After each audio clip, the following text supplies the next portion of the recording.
Hello everyone, this is Tisha Maguya Isaac with a video explaining chemical equilibrium. We are going to be covering a topic called equilibrium 1, and in equilibrium 1 we have 3 topics in it. We have what we call chemical equilibria, we have ionic equilibria, and even solubility equilibria. This is a topic to be covered in Senior 5, Term 3. So let us dive today in the first topic in the equilibria 1 called chemical equilibria.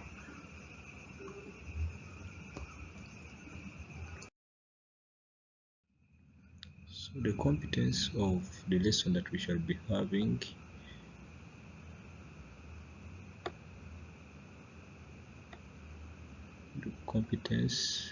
we say that the learner analyzes principles of chemical equilibrium and applies them to explain and solve problems related to industrial processes, ionic equilibria, buffer systems, and solubility equilibria in various chemical and real world contexts. So the main aim of this topic called equilibria 1 is for you to understand the principles that govern chemical equilibrium, and after understanding and analyzing those principles, then you apply them to explain and solve problems related to industrial processes. We are going to see those industrial processes. When you have the Haber process, we shall see the contact process. How do we apply equilibrium principles in such industrial processes? We are going to see how we apply chemical equilibria in ionic equilibria, how we apply those principles in buffer systems, how we apply those principles in solubility equilibria. So after covering all the topic equilibrium 1, you should be in position to have obtained this. You should be in position to have analyzed the principles of chemical equilibrium and applied them to solve problems related to industrial processes. The two industrial processes that they are the contact process and Haber process, and also use those principles in ionic equilibria, buffer systems, and even solubility equilibria. That is the competence. Then the learning outcomes in the topic that we shall be covering, chemical equilibrium, are here. The learner should be able to evaluate the dynamic nature of chemical equilibrium and the determination of equilibrium constant. So the learner should be able to evaluate the dynamic nature of chemical equilibrium, and after there you should be in position to determine the equilibrium constants. Then you should be able to predict how closed systems respond to stress by applying the Chatelier's principles. We shall solve these things. Evaluate how temperature, concentration, and pressure influence chemical equilibrium, and propose methods to optimize reaction conditions in industrial applications. So those are the things that you expected to have by finishing this topic called the chemical equilibrium. So we are going now to dive into the lesson fully. After understanding the competence and even the learning outcomes, let us start the lesson immediately. So we are going to begin with the concept of equilibrium. I think you have ever visited a park. Some of you stay in Kampala, you have ever visited that old taxi park. When you are from a fund, you are viewing that park from a certain hill and you are viewing it from above. You see that there are a lot of cars, and when you see those cars, they almost do not change. You see as if you will be seeing the same cars, and you wonder that what is happening? Are the cars not leaving this place? Are the cars? But in reality, The cars are moving out and are also entering into the park. But although they are moving out and entering into the park, their numbers almost remain constant to your eyes. You see as if they are the same cars that have been there ever since you have started seeing. You can see them in the morning like that, even in the evening you see them almost like that, as if in the same way as you saw them in the morning. So we are going to apply such a principle in equilibrium. Such also happens in chemical reactions, and here we are going to start, and we are going to see that when some reactions are carried out in a closed system, it is observed that though the reactants are given enough time to react, there would be still a proportion of the reactants that remain unreacted. This implies that some of the chemical reactions do not go to completion, and such reactions that do not go to completion are reversible reactions. So when you put some reactants and in a certain vessel and you expect them to react fully in order for them to give you products, you give them enough time to react and you leave them there in the morning. You can even leave them there for like 3 days. You come back thinking that maybe all the reactants by this time they have reacted to give you products. My friend, you will see that the reactants are still there in the vessel that you inserted into them. Then you wonder that what is happening. So there are certain kind of reactions. By the way, most of the chemical reactions are like that. Not all reactants always react to give you products. Or even though you give them enough time to react, you will see that there will be still some reactants that will be left. And such reactions that do not go to completion, such reactions do not go to completion, such reactions that do not go to completion, they are reversible reactions. So it means these reactions, they are occurring in both directions. Let us define this word reversible reaction. You see that a reversible reaction is a chemical reaction that can occur in both the forward and reverse directions. So that means the reactants are giving you products, and at the same time the products are also going back into reactants. So we are having two reactions taking place. So as the reactants give you products, then the products again give you what? The reactants. So at the end of the day, you see that the reactants, although they are reacting, there will be still some reactants that are left, just because as they are forming products, the products again reforming the reactants. That's what we call reversible reactions. And such reversible reactions reach a state of equilibrium. Let us first look at an example of a reversible reaction.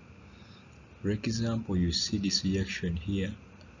This is nitrogen. It is reacting with hydrogen, giving us ammonia. That is the forward reaction. Then there is also another reverse reaction that can occur. Now we are having ammonia. It is again dissociating into hydrogen and nitrogen. So in the first reaction, we are seeing the nitrogen reacts with hydrogen to give us ammonia, but the ammonia that is formed also again dissociates into what? Nitrogen and hydrogen. That's what we call reversible reactions. And what do chemists do? Chemists combine these two equations into a single equation that uses a double arrow to show that both reactions occur. And when they combine it, they write the equation in such a format: nitrogen plus hydrogen. Then they use these double arrows, one arrow going backward, one half arrow going forward, then another half arrow going backward, to indicate that both reactions are occurring. The nitrogen is reacting with hydrogen to form ammonia, and at the same time ammonia is dissociating into hydrogen and nitrogen. So these are reversible reactions. And these reversible reactions reach a state of dynamic equilibrium. So if they are doing like that, reacting to give you the reactants giving you products, and also products giving you again reactants, both reactions are occurring. These reactions, they are competing, and they reach a certain time when they are at equilibrium, and at equilibrium they will confirm a certain equilibrium, type of equilibrium called dynamic equilibrium. Dynamic equilibrium, we have processes occurring, but the numbers are not the numbers do not change. For example, the other analogy that I gave you, when you visit a park, you see that the cars, the vehicles are almost the same in the number in the park. They are not decreasing, they are not increasing. But there are some vehicles going out and there are some vehicles going in. So we shall see that the number of the vehicles that will be leaving are the same number of the vehicles that are entering at the same time. So as the other vehicles leave, there are some other vehicles that are entering to replace the vehicles that have went away. And you see that the vehicles will still remain the same in the number and they are not changing. So also such reactions, they reach a state of dynamic equilibrium whereby the rate of the forward reaction is equal to the rate of the backward reaction, such that the amounts of the products and also the amounts of the reactants, they remain constant. The reactants that mean the products that are formed immediately, they are reversed again to form what the reactants that have reacted. So at the end of the day, you shall see that the concentration of the products and also the concentration of the reactants will remain almost constant. But it is not that they are static, they are just constant there, but the processes are still occurring. That's why we call it dynamic equilibrium. The two processes are still occurring, but they are occurring at the same rate.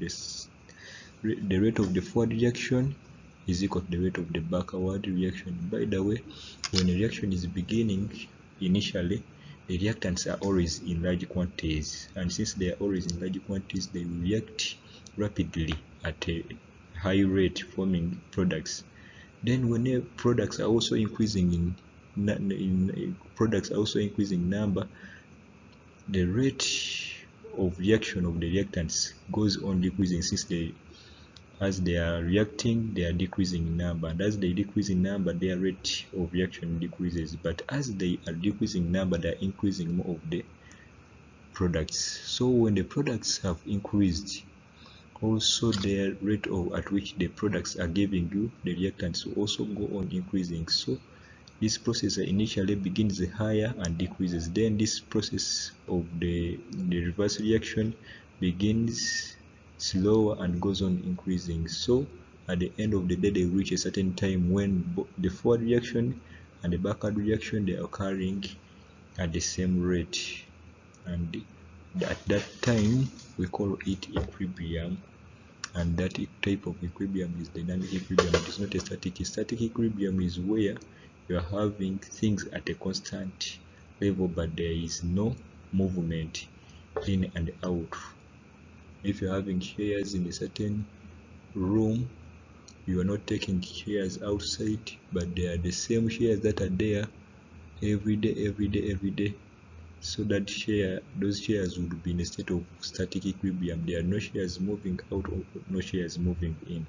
But chemical reactions, they not undergo static equilibrium. They undergo what we call dynamic equilibrium, whereby the forward reaction and backward reaction, they all occur but at the same rate, making the concentrations of the reactants and even products to be constant.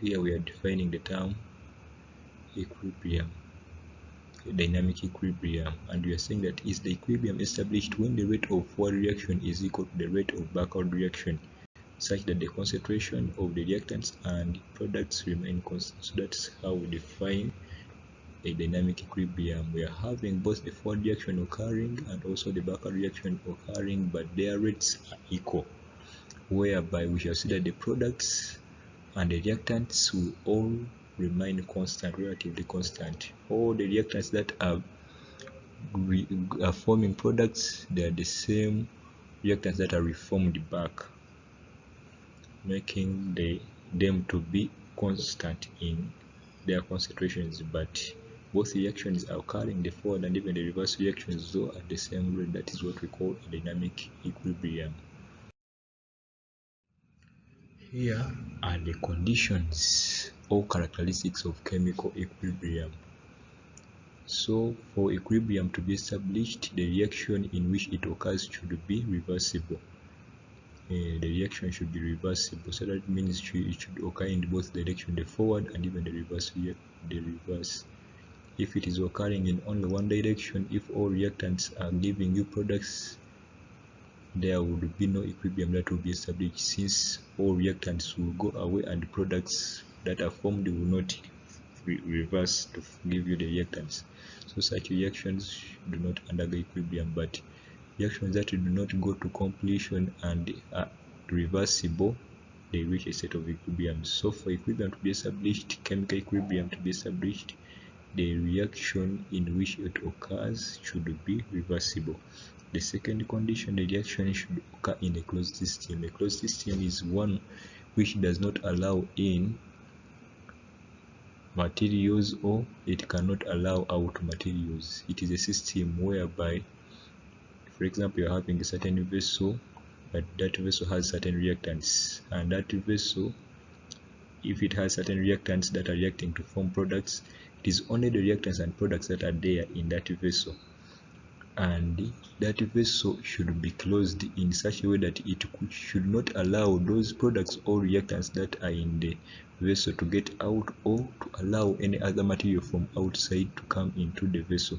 So for equilibrium to be established, the system has to be closed. So whenever we are performing equilibrium reactions, they should always occur in a closed system, a closed vessel. For equilibrium to be established, there should be no products or reactants that should escape out of the vessel, or there should be no any other material that should enter into that vessel where we are having the equilibrium that has been established. Then the temperature should be constant. You should take note of that. If we change temperature, we change the rates of reactions, and we also alter the equilibrium. So for equilibrium to be established, the temperature should be constant. Remember, temperature affects reactions. We have what we call endothermic reactions, those ones which absorb energy. If you increase temperature for those reactions, they will increase in rate. And we have reactions that are exothermic, those ones release heat. If you decrease temperature, or if you decrease temperature for such reactions, you increase their rate. But if you increase, but we shall see this one specifically in factors that affect equilibrium, but temperature should be always constant. Whenever we change temperature, we are going to alter equilibrium. Remember, equilibrium, we are having reversible reactions. If you studied thermochemistry, you know this, that if the forward reaction is exothermic, the reverse reaction should be endothermic. So if you are changing temperature, you will be favoring one of the reactions and you will be unfavoring the other. Remember, for equilibrium to be established, the rate of forward reaction should be equal to the rate of backward reaction. But if you are favoring one of those reactions more than the other, then they were altering equilibrium. So temperature should be constant. Then this is the last condition, and it says that rate of forward reaction should be equal to the rate of backward reaction. So therefore, for equilibrium to be established, it is a dynamic equilibrium whereby the rate of the forward reaction, the amount of products that are being formed, they are the same amounts that are dissociating into the reactants. Forward reaction should be always equal to the backward reaction. Then let us look at types of equilibrium system. There are two types of equilibrium systems, and the first one is called a homogeneous equilibrium system. This word homo here means similar or the same. So homogeneous equilibrium system is one in which all the reactants and products of a reaction are in the same phase stroke state. So if I'm having reactants and products, they should be all in the same state. They can be either all liquids, all gases, or all in aqueous state. So if you're having such equilibrium system where we are having all reactants and products in the same state, that equilibrium system is called homogeneous. Here are some examples. We are having a certain reaction between hydrogen and iodine. It is a reversible reaction. giving us hydrogen iodide. So if you are having such a system at equilibrium and it is involving all reactants and products, these ones they are all in gases. So this is homogeneous because all the reactants and products are in gaseous state. Then in the second example, you are having ethanol plus ethanoic acid giving us ethyl ethanol wet. This is an esterification reaction. You look at this in your organic chemistry. The ethyl ethanol wet plus what? Plus water. So when you see this is in liquid state, this one is also in liquid state, this product is in liquid state, and also this one is in liquid state. So since they are all liquids, that is a homogeneous equilibrium system. Homo means same. You should take note of that. If you usually forget, you can remember this thing that they usually say homosexuality, which means the same sex. From there, you can understand what the word homo means. If they speak of homosexuality, they are meaning sex between people of the same gender. But here we are looking at the homogeneous equilibrium system. So we mean same state, equilibrium system having the same state. Then nitrogen plus hydrogen, these ones they are all gases giving us ammonia, they are gases. So that is an example of also a homogeneous equilibrium system. Then the reverse of homogeneous equilibrium system is called a heterogeneous. Hetero means different. Hetero means different. So heterogeneous equilibrium system is one in which two homophases are involved. So we can have more than one state. If you are having reactants and products in more than one state, that is heterogeneous equilibrium system. Examples of such reactions include, we have calcium carbonate is a solid, it is decomposing, thermodecomposition of calcium carbonate. If you studied group 2 compounds, you just know even the products already. If you decompose this one by heat, it gives you an oxide and even carbon dioxide gas. So calcium carbonate is forming calcium oxide and carbon dioxide. This one is a solid, this one is a solid, but this one is a gas. So that means they are not all in the same state. One of the products is a gas and the other product and reactants, they are solids. So we are having more than one state. We are having two states here. We are having solid state and even gaseous state. So that is no longer a homogeneous equilibrium system, but we call it heterogeneous.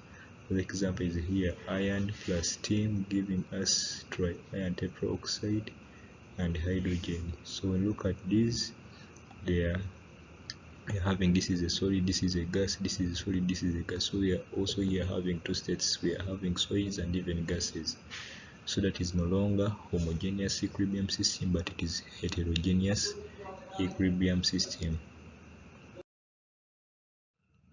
Then after covering that, we shall look at what we call the equilibrium law, which we also call the law of mass action. This is very vital and important. You should take note of it.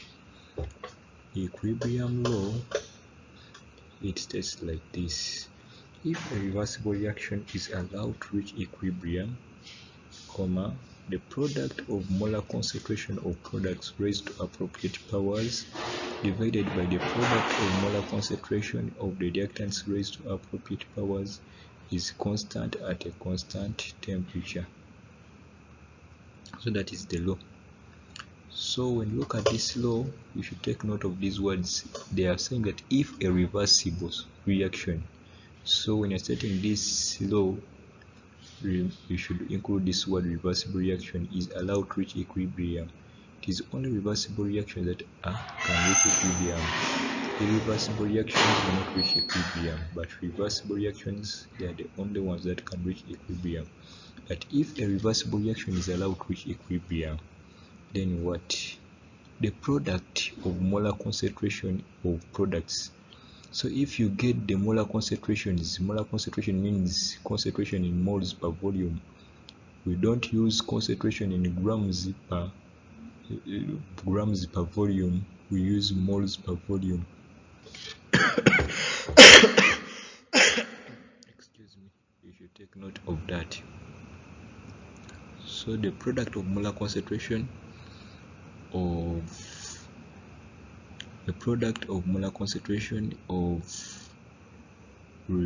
products.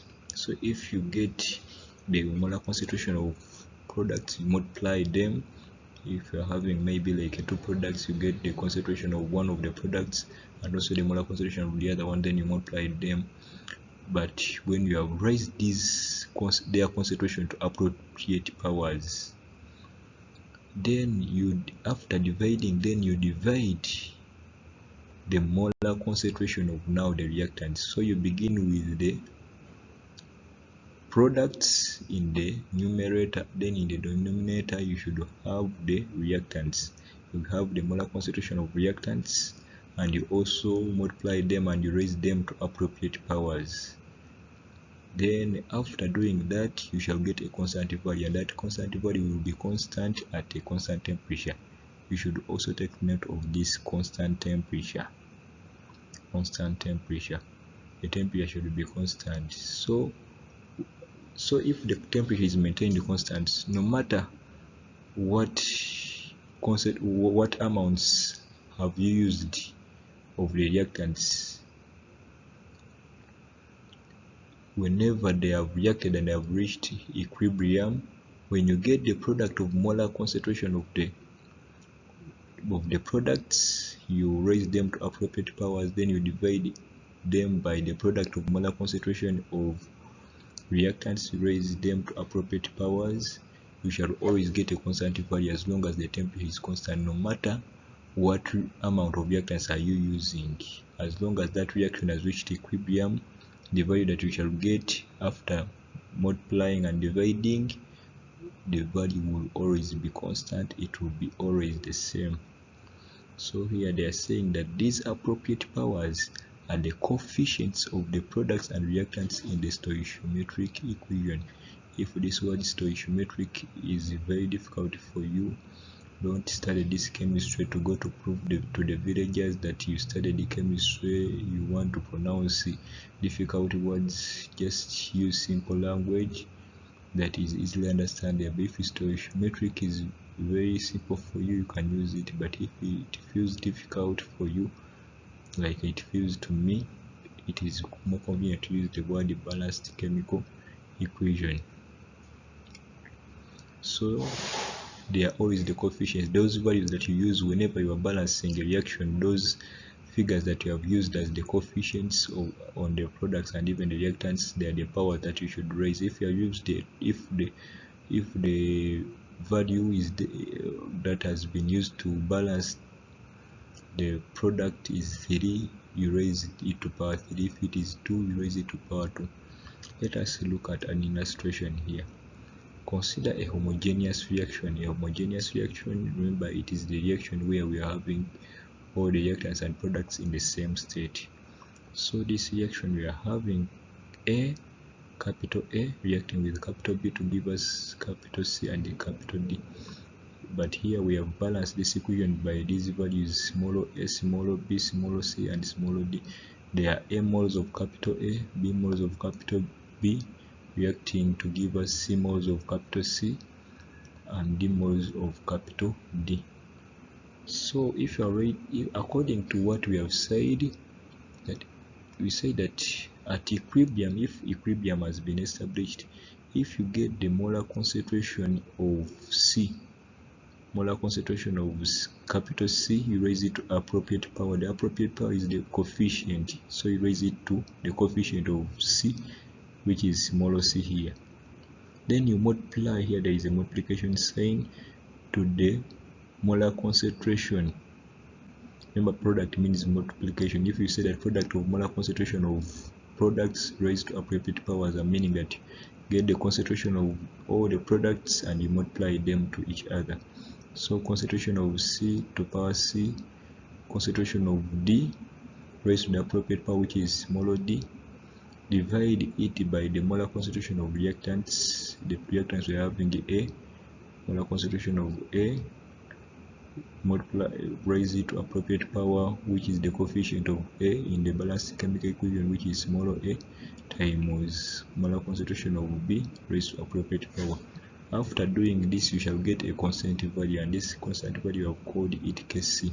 So we are seeing some things here that are unique and they may be unfamiliar to you.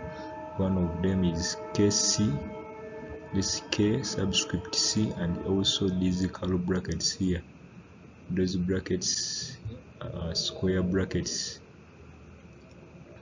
and we use them to represent molar concentration. So those curly brackets, they represent molar concentration in moles per volume. Then this Kc is, we call it the equilibrium constant, and now we look at this equilibrium constant Kc.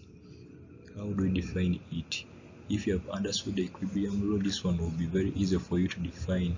And here it is its definition. We say that this is the ratio of product of molar concentration of products raised to their coefficients in the stoichiometric equation to the product of molar concentration of reactants raised to their coefficients in the stoichiometric equation.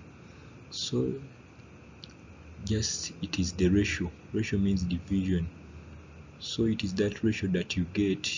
So it is that divide that you get after multiplying the molar concentration of products when they are raised to their appropriate powers, which are the coefficients in the stoichiometric equation.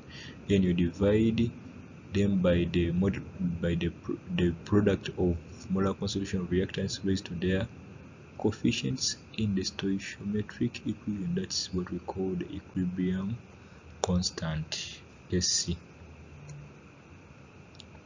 Then here we say that for a reaction involving reactants and products in gaseous state, partial pressures may be used instead of molar concentrations, and the equilibrium constant is now expressed as Kp.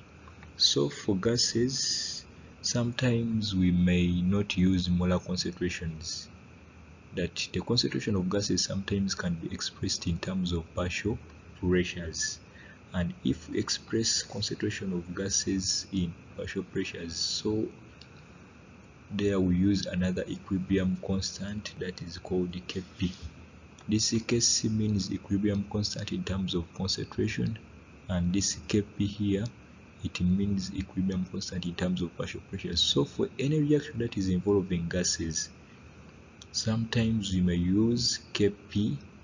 We may express the, instead of using molar concentration of products, we use partial pressures of products raised to appropriate powers divided by partial pressures of reactants raised to appropriate powers instead of molar concentration. If they are gases, if you take note of that, not liquids, not solids, it is only for gases where we use partial pressures. We shall see these ones in examples. And here we are considering a homogeneous reaction in gaseous phase. So by looking at this reaction, I shown that it is occurring in gaseous state. We are having A moles of capital A in gaseous state reacting with B moles of capital B in gaseous state, reversibly forming C moles of capital C in gaseous state. So if we look at this reaction, it is a homogeneous reaction in gaseous state. So if they are if they are gases, instead of sometimes using Kc expression, we can use Kp, and at equilibrium Kp will be equal to get partial pressure of the product. The product is now C, so you get partial pressure of C. This capital P subscript C means partial pressure of C. Raise it to power C, then you divide it, because it is only one product, you divide it by the reactants. The reactants are now capital A, so you get partial pressure of capital A. You raise it to the appropriate power, which is small a, it is the coefficient of A in the balanced chemical equation, then times partial pressure of B raised to power B. That is the Kp expression. So here we use capital P and a subscript of the symbol for the what, or for the element, or for the compound, that is either the product or the reactant. Then for molar concentration, we use molar concentrations.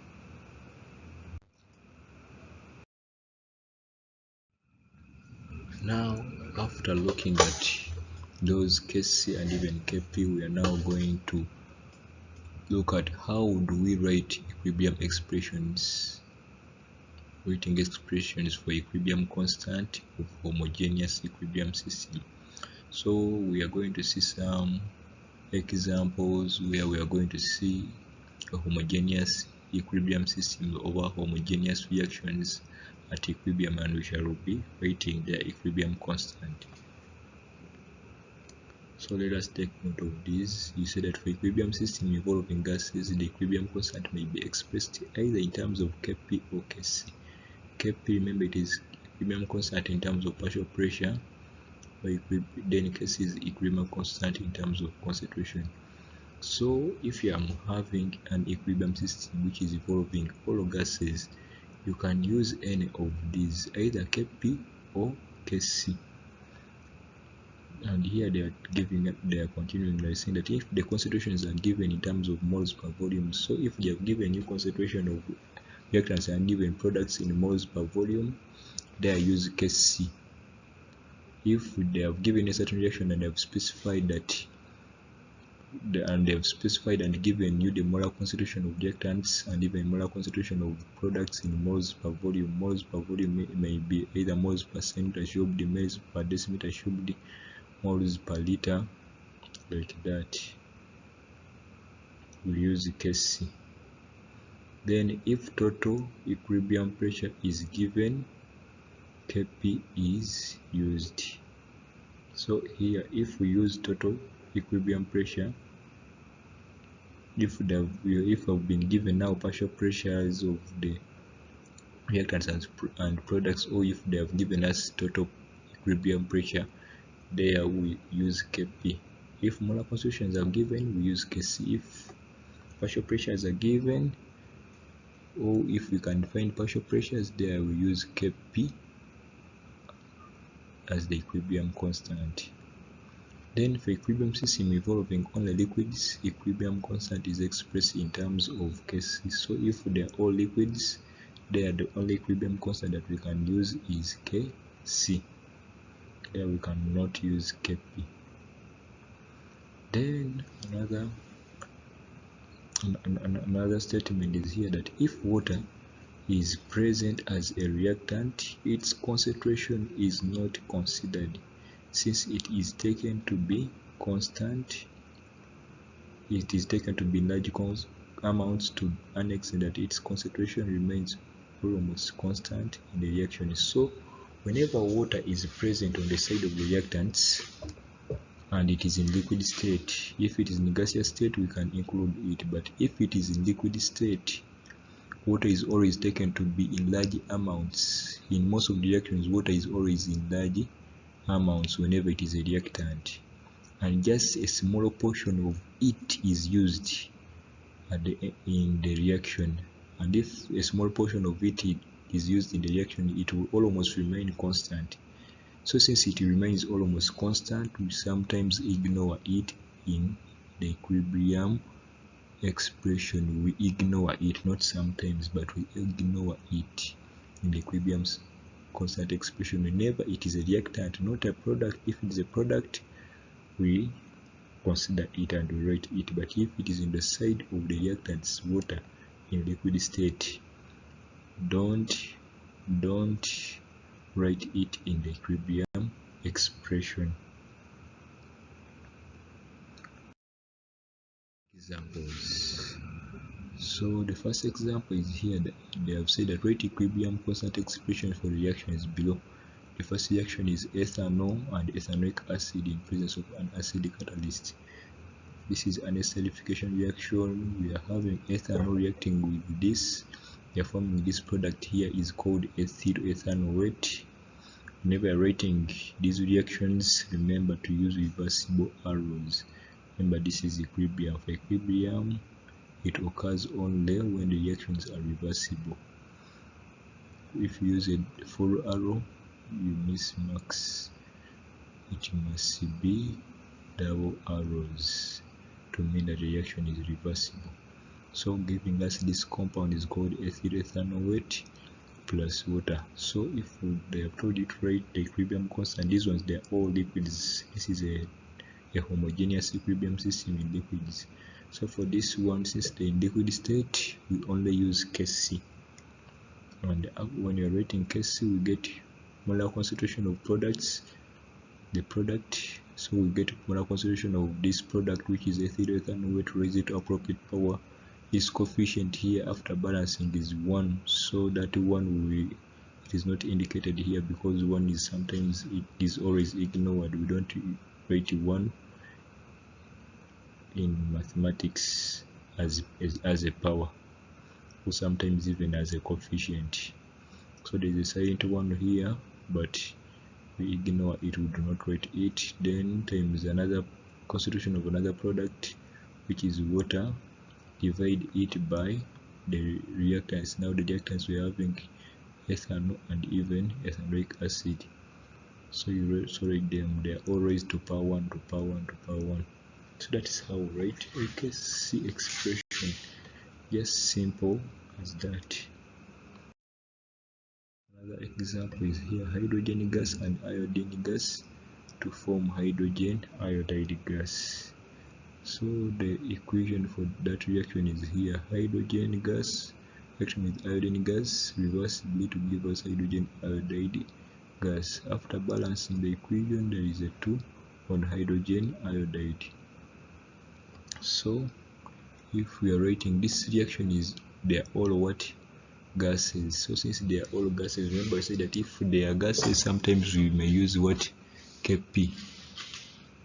You can either use Kc or Kp. So let me first begin with when writing Kc. If you are writing Kc, you say that Kc is equal to molar concentration of hydrogen iodide. Remember these brackets, square brackets mean what? Mean molar concentration. So molar concentration of hydrogen iodide raised to appropriate power, which is the coefficient in the stoichiometric equation, it is 2. We divide by the molar concentration of reactants. The first reactant is hydrogen, its coefficient is 1, so to power 1 times molar concentration of iodine to power 1.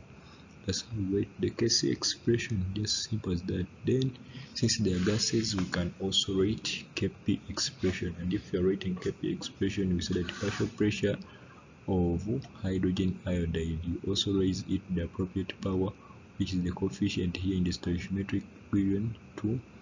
We divide by the partial pressure of reactants. The first reactant is hydrogen, rated here. The second reactant is iodine, also rated here, partial pressure of iodine. These ones, they are always to power 1 because their coefficients in the chemical equation there is 1 1. That's how we write equilibrium constant expressions. So another reaction, an example here is dissociation of ammonia to form nitrogen and hydrogen. The equation is here. So ammonia dissociating to give us nitrogen and hydrogen. After balancing this equation, we have a 2 here and a 3 on hydrogen here. So these ones, they are also all gases. Since they are all gases, we can either use Kc or Kp. If I'm using Kc, you get molar concentration of the products. The first product is nitrogen, raise it to appropriate power, which is 1, times molar concentration of hydrogen to the appropriate power, which is the coefficient power 3. You divide it by molar concentration of ammonia, which is the reactant, raise it the appropriate power, which is 2. But since they are all gases, we may use also Kp. If you are writing Kp, partial pressure of nitrogen times partial pressure of hydrogen, power 3 over partial pressure of ammonia, the reactant, to power 2. As simple as these are questions for you to try out. You can pause the video, copy those questions, and after copying those questions, then you try them out. As you're trying them out, write these equations for those reactions very well, and you should use reversible arrows. So after copying and doing those questions, you can take a pic of them, then you send them to me on my WhatsApp number. Then I will see whether you have understood those questions and how to write equilibrium constant expressions for homogeneous equilibrium system. Then let us look at now writing expressions of equilibrium constants for heterogeneous equilibrium system. Now the other ones were homogeneous, where they were all in the same phase, but now we are going to look at heterogeneous equilibrium system, but the concepts are still the same, though there are some few things that we are going to take note of. And the first one, which is more important, is here, saying that here the concentration of solids are not considered, as they are taken to be constant. So if we are having solids either as reactants or products in that equilibrium reaction, their concentrations are not considered, since solids are taken to be constant, so they should not appear in your equilibrium constant expressions. All things that are constant, they do not appear in the equilibrium constant expression. Remember that water, whenever it is present on the side of reactants in liquid state, it is not considered in the equilibrium expression. Also solids, whenever they are present either as reactants or products. For water, it is only when it is a reactant that it is not considered, but when it is a product, it is considered. But for solids, although they are, if you are having any substance when it is in solid state and it is on the side of reactants or products, do not consider it in the equilibrium constant expression. Then we say that if water is present as a reactant in liquid state, its concentration is not considered, since it is taken. We have already looked at that condition. Then you say that for Kp expression, only gases are considered in the equilibrium expression. So if we are having a heterogeneous equilibrium system, it is having liquid, solids, gases, and you want to write Kp expression, you should only use those substances that are in gaseous state. Only use those reactants and products that are in gaseous state. You exclude the other ones that are in liquid or solid state. Examples. So here we are going to have a reaction between iron and steam to form tri-iron tetraoxide. So the reaction is here. I'm having iron, which is a solid, plus water in gaseous state. This is steam. Water in gaseous state is called steam. Then reacting reversibly to give us hydrogen and tri-iron tetraoxide. Then they want us to write the equilibrium constant for that reaction. This is heterogeneous. We are having some solids and some gases. So if we're writing the equilibrium constant expression for such a reaction, remember the other first note that solids are not considered. So this one is cancelled out and this one is cancelled out. So you just look at the other reactants and products and you exclude those ones which are in solid state. So we shall not look at this, and we shall also not look at that.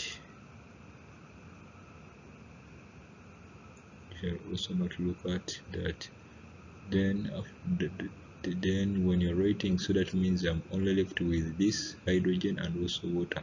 Hydrogen is a product, so you say molar concentration of hydrogen, raise it the appropriate power, which is power 4, divided by this one. We shall not write it because it is in solid state. We exclude it, we cancel it out, divided by molar concentration of the other reactant, water. This water is in gaseous state. Whenever it is in gaseous state, we consider it, but whenever water is on the side of the reactant in liquid state, it is not considered in the equilibrium constant expression. So here I've taken water to be on this to be in the equilibrium constant expression because it is in gaseous state. So water, molar concentration of water to power 4.